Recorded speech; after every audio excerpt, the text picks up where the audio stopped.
Just an update, my peeps, on the 2004 Mustang GT. Got the hinges on, looking good.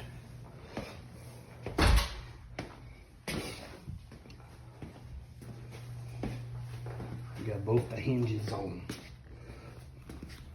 It's looking very nice. Very, very nice.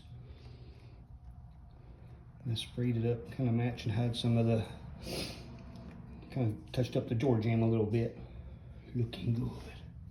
Looking good. And if you ever put these hinges in, and they come with two different sets, always put the brass in. Always put the brass ones in there. They work the best.